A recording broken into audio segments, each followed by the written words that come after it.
Two parents are under arrest in Southern California after a horrific discovery. Deputies say their 13 children, some chained to beds, were malnourished, tortured, and confined to their home. CBS's Tina Patel has the latest from Paris, California.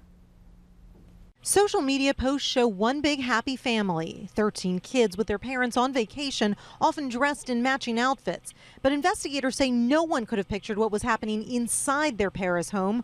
Early Sunday, a 17-year-old girl escaped from the home and called 911, saying her 12 brothers and sisters were being held captive, some bound to their beds with chains and padlocks. It's just crazy to think that people are being treated like that so close to you. Neighbors are now trying to figure out how they missed the signs. They say the family had lived here for about 3 years but didn't come out much. This fall, the parents and a few of the kids were seen doing yard work. Nonchalant, looked like they were having fun, like a regular family, just helping people, like kind of little assembly line together, just grabbing things, and it seemed like they were having fun. Neighbors say the kids were pale and shy, but didn't seem to be in poor health.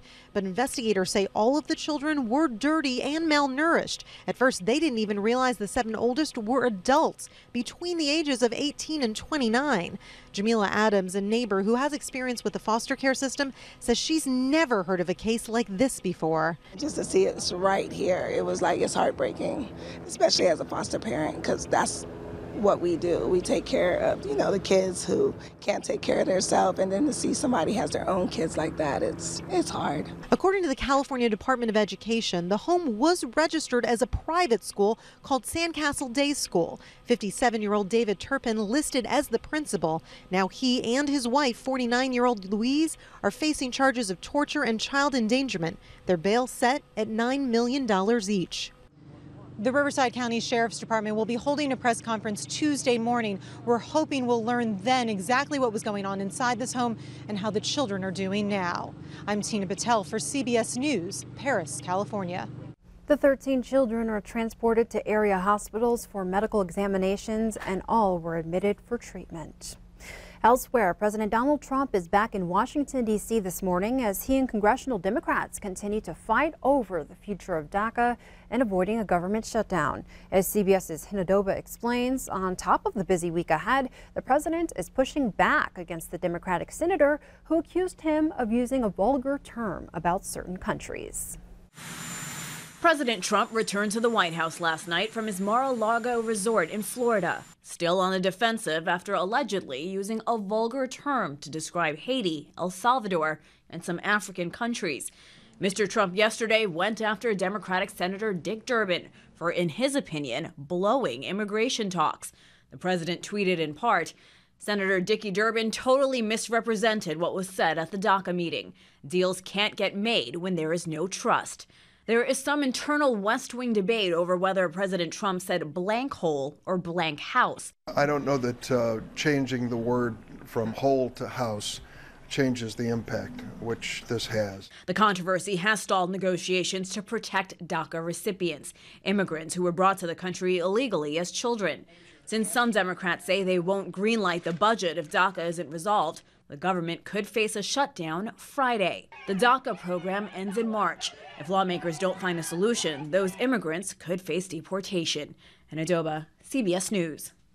Senator Durbin is now urging the White House to help set the record straight and release whatever recording it might have of the meeting. Well, Montana is on its own when it comes to paying the huge bill for last summer's record wildfire season.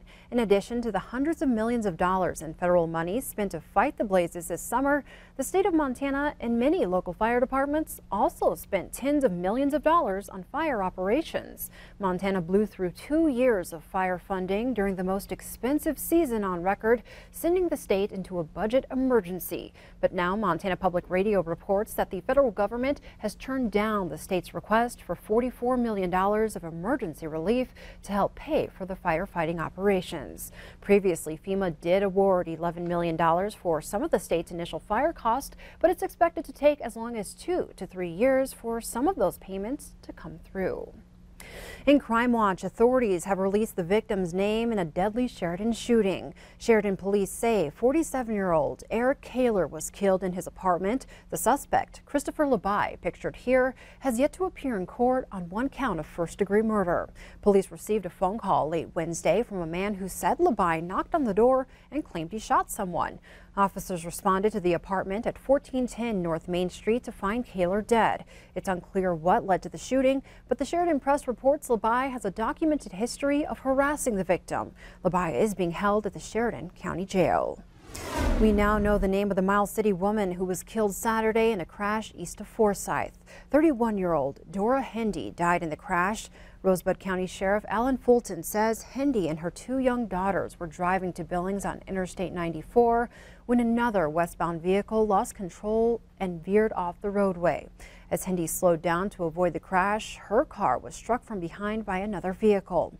Hendy was not wearing a seatbelt and was ejected from her car. Her 2 daughters suffered non-life-threatening injuries in the crash. Winter conditions caused problems across the state on Monday, including Rosebud County, where several slide-offs led to rollovers. Take a look at these photos shared by the Rosebud County Sheriff's Office on Facebook. They began warning drivers about the dangerous conditions Monday morning, and deputies spent the day responding to these rollovers. The problem spots on I-94 between Forsyth and Miles City sent several vehicles into the median. They're reminding everyone to slow down and use caution. Well, this morning we're celebrating TV's newest superhero, Black Lightning. We want to get you in on the celebration by heading over to Moab Coffee House on Montana Avenue through 7 o'clock this morning for a free cup of coffee and some free Black Lightning gear. Take a look at the show's trailer, which is premiering tonight at 9 o'clock on the CW. Our children are dying in these streets and no one cares. The anger was just under the surface for all of us. The whole city was ready to explode. He could only bury who he really was for so long. After a decade, the crime-fighting principal comes out of retirement tonight. Based in New Orleans, the DC comic hero uses his superhuman power of harnessing and controlling electricity to save his family and the soul of his community. The Black Lightning cast calls the show groundbreaking. Well, our framework is that of the superhero world. It's a very real drama about people and their families and how they are involved with society. For sure. And, you know, we have the added dimension of Crest being the first standalone black superhero in America. And so we're groundbreaking and progressive in that respect. Yeah. If you've never heard of Black Lightning before, well, you're not alone. It turns out he's not a new superhero. Live at Moab Coffee House, we have Gabriel Hink of Gabriel's Toys here in Billings. Gabriel's an expert when it comes to superheroes. So Gabriel, when did comic book readers first meet Black Lightning? Hey, Black Lightning first appeared in 1977 in DC Comics. All right. So he's not a new face, and it sounds like he's made some appearances also in other comic books as well. He is. He's a member of the Justice League. He's been an influential team member in that. Not really a B-rate character, although even though you would think that he's kind of been in the dark for a while, and I think that the TV series is going to tie into that, how he's been hiding back for the last 10 years or more. Right. And, CW has featured other comic book heroes like Supergirl, The Flash, and Superman in Smallville. So does it surprise you that Black Lightning is now the focus of this latest revamp?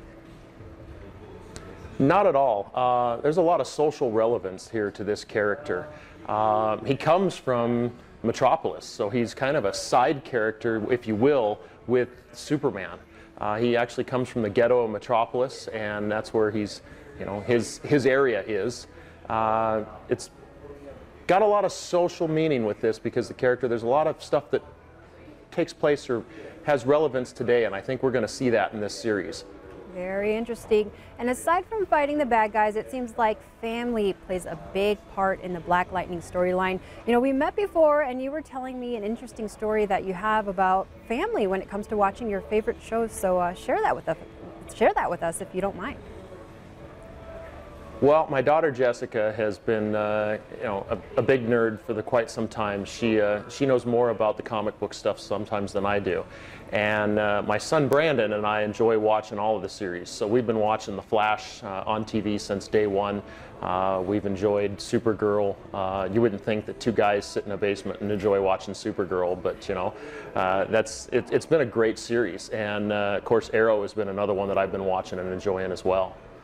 All right. Well, thank you so much for joining us this morning. Sounds like a good opportunity for our viewers to come together as a family and enjoy this new show that's premiering tonight at 9 o'clock. Gabriel, thank you so much for joining us. Be sure to go grab yourself a free cup of coffee and some cool Black Lightning gear. Thanks again. Thank you for having me. And be sure to get in on the fun, as we just mentioned, and head over to Moab Coffee House at 2501 Montana Avenue through 7 o'clock this morning. Get a free cup of coffee or 50% off of any other drink. And while you're there, be sure to pick up the free Black Lightning gear I just mentioned. They have posters, mini basketballs, coffee mugs, shirts, and card holders. And of course, tune into Black Lightning tonight at 9 o'clock on the CW.